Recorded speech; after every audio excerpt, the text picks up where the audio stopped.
I'm holding with me letters from Stoic. Those are the letters of ancient classics, but most of them include letters from Seneca. It's a very interesting book. I might talk about this book a little bit more in the future and how it reflects also in my paintings. Not in direct way, but more like a indirect approach that I think about it. I'm just looking at another painting that is at the corner of the studio. I featured that painting in the last video. You can go back and watch it. But anyway, let me go back to the subject of today's video, which is why being an artist sucks.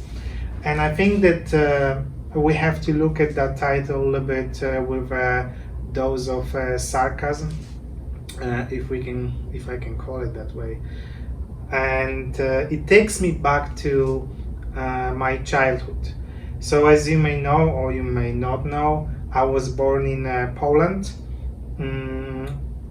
during the time when Soviet Union was collapsing and capitalism was coming to the country.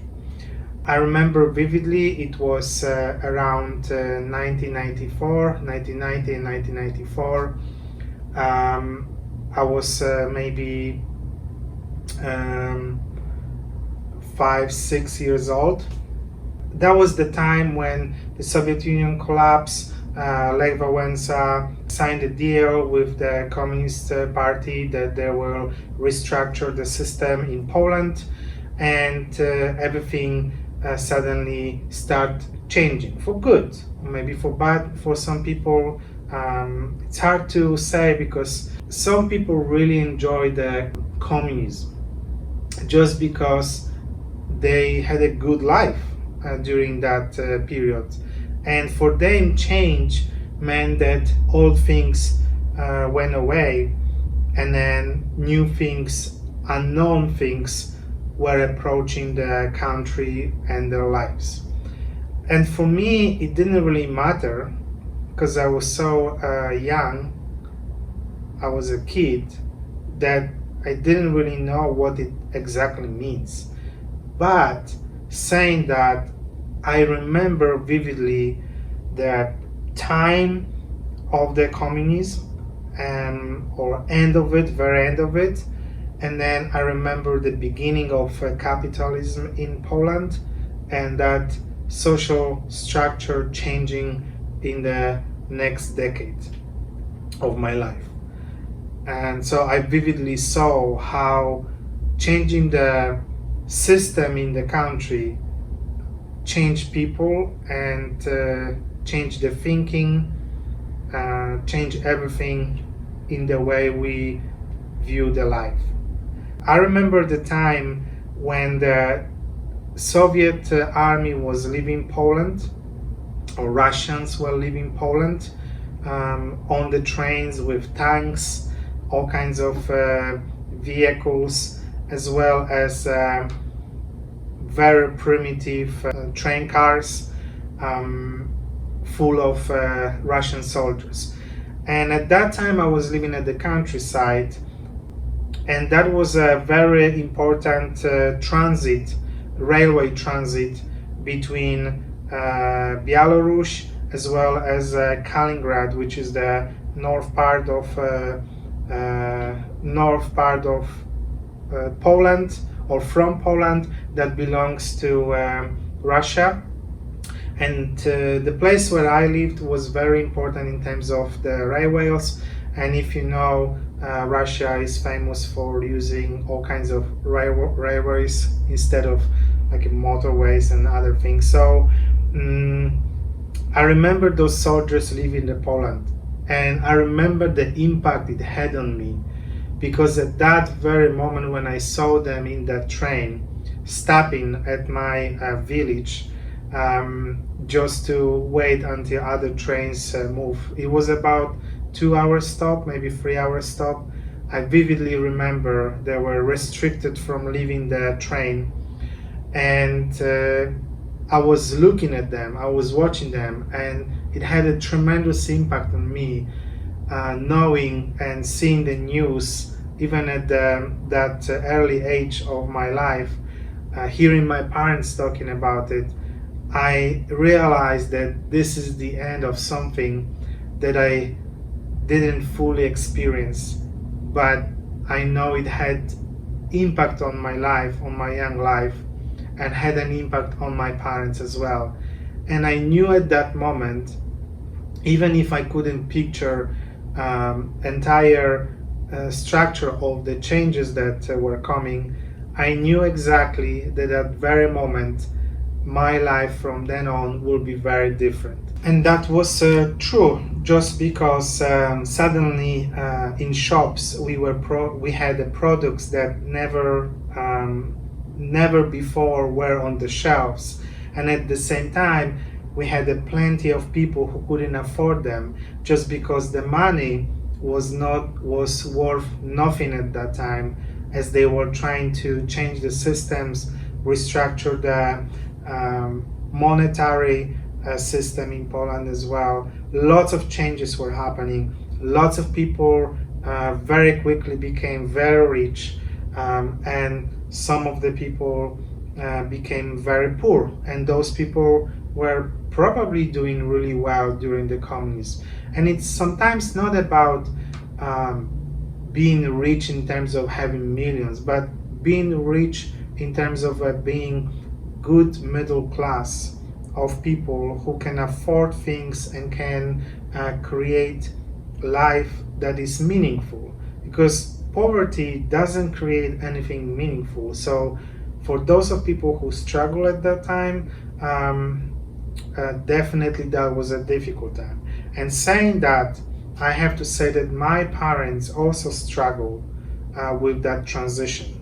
They had a hard time adjusting, and for them, within the next 2-3 years, when we were living at the countryside, it was the battle between deciding whether to stay at the countryside or move back to the city, where opportunities are more accessible, and even if it's hard to maybe get a job at the city, it will be much easier to sustain the living and then create opportunities rather than staying in the small countryside. So it was a little bit of a back and forth for my parents. I remember up to the age of 8, I was still in the countryside. My dad and my brother, they were moving between the cities, creating their vision of life in form of businesses that they created, and businesses that failed as well. So it was not so easy dream. But I think that from that very moment and realization that the changes come, I had that something in my life that stuck with me, that reflects also in my painting, that I am able to achieve and get what I want whenever I want and whenever I decide to get it. So moving to the United Kingdom, or getting fellowship in Germany, moving to the United States, having shows across the world, that was my faithful decision in what I want to do, and progressively I was achieving it as I was progressing.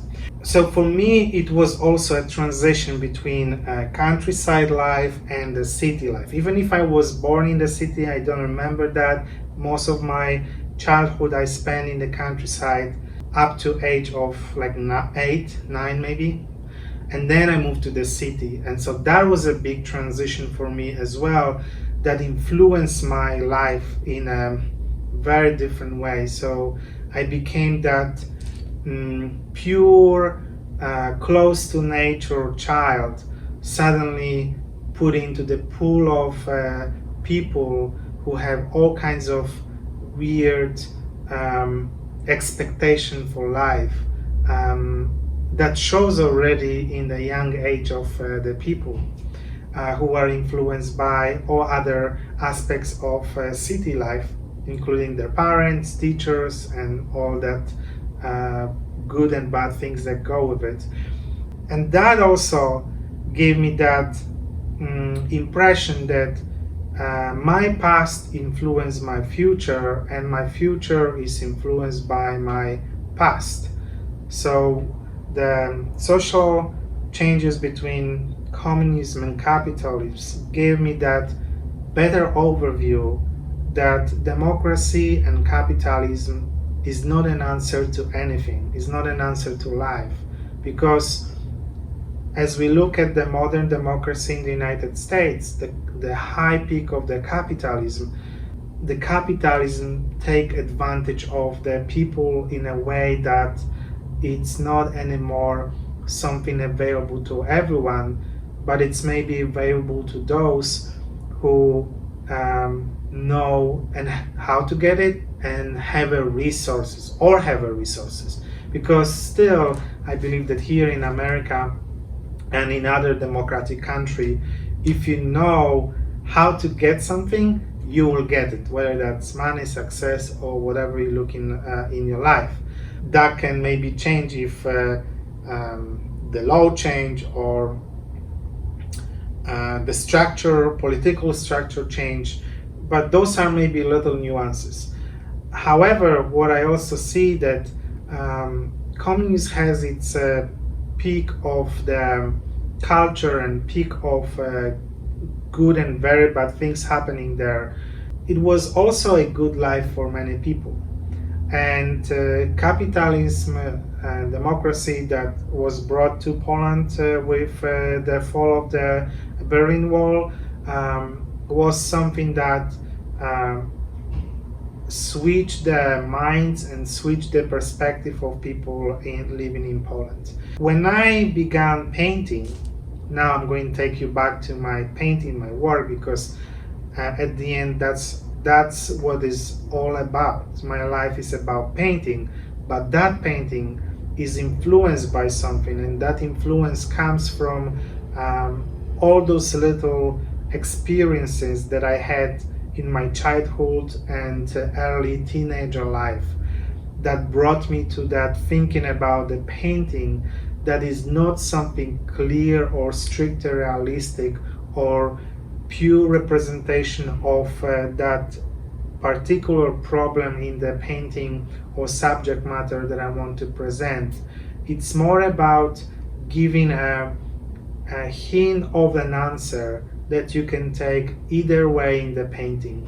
I realized that just recently that happens by the distortion of the figure or portrait in my painting.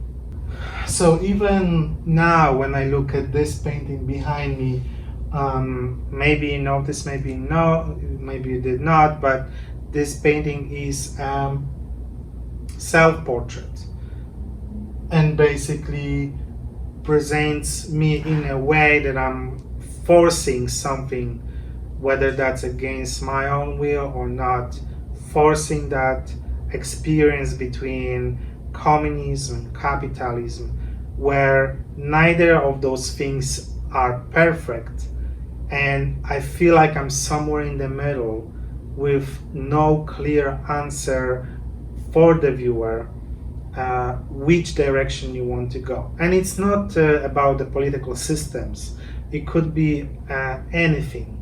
So even let's keep it a little bit more abstract, so it's not attached to social or political changes. So when I think about it as a form of time, when I think about painting as a time, so if we have a beginning, end, and the middle of that timeline that we specifically pick in our life or that particular moment, there is no clear answer of the future in this timeline. So we know that there is the beginning, we experiencing as we go, and then we see that experience passing and influencing that time that we don't know yet. And in that sense, whatever we're experiencing in that moment right now is unclear and can go any direction. So can go up or down in this timeline, up or down.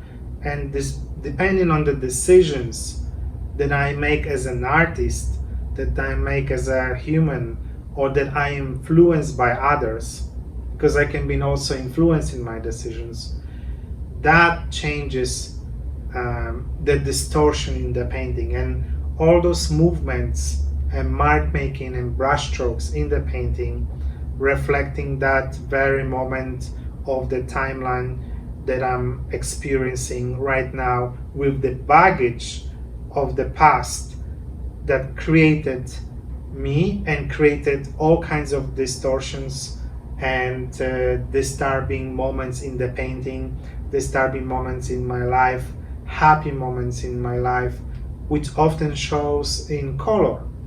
And color maybe is also form of connecting that disturbed elements in my painting and forming and creating new way of looking at which direction you can take. Even if I bring a subject, objects, figure, or a theme, whether that's social, political, historical, into my painting, I don't think that when I reflect on that subject matter while I'm painting it, I don't think that I have a clear answer to good or bad in all those aspects that I'm exploring in the painting. And the reason for that is that if I go back again to my childhood, again, when I was seeing Russian tanks, Russian trains with tanks leaving Poland, and I saw my parents talking to other people saying that the times we had were good and what's coming is not great in this moment of the time, maybe next 5 years, but maybe in 10 years they might change their mind. But at that moment the future wasn't clear, and then maybe when they look back again, maybe they're experiencing that communism maybe was not that bad for them, because for many other people, like my grandparents, they experienced a lot of trouble during that times. But I'm saying that there is no clear answer. And if we look into great philosophers, Roman and Greek, they will look at that life aspects the same way, that what we're experiencing is maybe not necessarily that final answer to what we really want to accomplish in our life. And when I'm saying that accomplish, I'm not saying having things, having objects, or having even only happy life. It's about experiencing that higher metaphysical maybe value that have some better answer to what we're searching for. So it takes me to that final answer of why being an artist sucks, and just simply and funny, just because there is no one answer for what artists do. There is no one clear explanation for me to whether something is white on black. It's always not even gray. There's always something that could be better than just gray, but I have no answer to it. And I even don't know if during my lifetime as an artist I will find an answer to it. And to give you a better example of what I mean by it is that when when the Russian stopped at that village in the trains, they were not allowed to leave the train. But I remember they opened the door. It was just like a car trains that you literally transport the coal or some other goods. It's like a wooden structure, nothing really fancy, really very simple, primitive. Almost like when you look at those World War II movies, or where they transport the people to concentration camps, or just move like even soldiers, those kind of trains I'm talking about. And I remember when they stopped, they were not allowed to leave the train. But I remember me and a couple other boys, we were finding all kinds of things, and they talked to us, all kinds of things to like show them or present that we are there. And I remember they talked to us because there's, even if they're Russians, the weird thing is that you can mostly understand like 50 to 80% of what they say and what we say. And I remember they asked us to bring the food so they can exchange the food, the canned food or the military food they had, in exchange for a better food. And I remember I ran home and I asked my mom for some food, and I explained the reason, and she was a little bit worried, but at the end she gave me some food. And I remember it was like a jar with the pickles, I believe, and or some marinated vegetable. It was probably like pickles. So I brought it, and I remember they gave me a can. There was no label on it, and when I opened it, it was some sort of like a marinated meat, maybe not marinated, but like a meat. And I'm talking about this kind of a moment that reflects elements in between that could be interpreted neither way. Neither system is good, neither way of living is good, but we don't know it until we experiencing it, and then we have a clear answer. And we can't sometimes see that answer even within our lifetime. Maybe the next generation of people coming will have that clear answer to what it is. Therefore, when I look at the painting, that's the answer I'm looking for. And because I don't have the answer, all the figures, all the objects, and all the portraits that I do are distorted with a mark making, with color, and they often maybe even unpleasant to look at, or pleasant enough because of all those noise with the marking and brushstrokes around it, but without clear answer to the problem I'm presenting, whether that's political, social, historical, or day-to-day life problem. Okay, so I'm going to leave you with that explanation of my work, and I'll see you in the next video. Please remember to subscribe and share the video with anyone who might be interested in my work. Thanks.